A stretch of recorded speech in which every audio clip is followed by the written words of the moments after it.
Hello student, आप जो ये क्वेश्चन देख रहे हो ना, ये बहुत ज़्यादा इंपॉर्टेंट क्वेश्चन है, ठीक है? सर्कल का बहुत ज़्यादा इंपॉर्टेंट क्वेश्चन है और आज इसी का सॉल्यूशन हम लोग करने जा रहे हैं। मैं आपको दिखाने जा रहा हूँ कि इसको हम लोग किस तरह से सॉल्व करेंगे। तो देखो स्टूडेंट क्या है कि जो क्वेश्चन है वो ये बोलता है कि टू टेंजेंट सेगमेंट PA यानी ये वाला एंड PB दिस वन, ठीक है? Drawn to the circle which centre is O जिसका सेंटर O है and angle APB that means this one, ठीक है? ये पूरा 120 डिग्री है, okay? Then we have to prove that OP जो है that is equals to 2AP 2AP के बराबर होगा OP। ये हम लोगों को प्रूव करना है, ठीक है? So without getting late let's get into the point, okay? Now we have to solve the question. So student क्या है ना कि देखो वी हैव इन ट्रायंगल, ठीक है, AOP AOP and triangle BOP BOP। इन दोनों ट्रायंगल में देखो अब अपने पास क्या है, angle OAP is equals to angle OBP is equals to 90 degree, ठीक है? ये 90 डिग्री है। कैसे 90 डिग्री है? क्योंकि line drawn through the centre to the tangent is 90 degree और परपेंडिकुलर, ठीक है? अब देखो स्टूडेंट और क्या है, OA is equals to OB, ये क्या है, रेडियस, ठीक है? इस वजह से वो इक्वल है and again OP is equals to OP that is common side, ठीक है?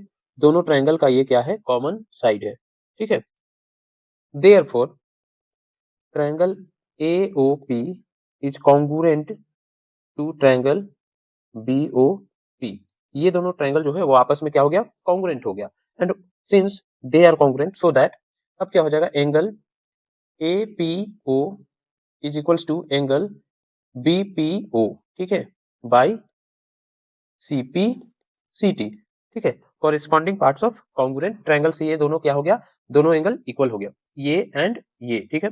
अब देखो क्योंकि ये जो है आपका 120 था सो दैट अब ये इंडिविजुअली, ठीक है, ये दोनों एंगल जो है 60 एंड 60 का हो जाएगा, ठीक है? देयरफॉर देयरफॉर अगेन क्या हो जाएगा, angle APO is equals to angle BPO is equals to 60 degree, ठीक है? नाउ किसी भी एक ट्रायंगल को हम लोग ले लेंगे, ठीक है? खैर हम लोगों को प्रूफ करने बोला है OP is equals to 2AP, इसीलिए हम लोग ये ऊपर वाले ट्रायंगल में काम करेंगे। तो in triangle OAP we have, ठीक है? यहाँ पे देखो अगर हम लोग यहाँ पे ना ट्रिग्नोमेट्री फंक्शन का यूज करें तो देखो यहाँ पे ये अगर 60 डिग्री है और इसको हम लोग थीटा मान के चले तो ये जो है वो बेस होगा, ठीक है? ये बेस होगा और अपना ये जो है वो हाइपोटेनस होगा और ये परपेंडिकुलर, ठीक है?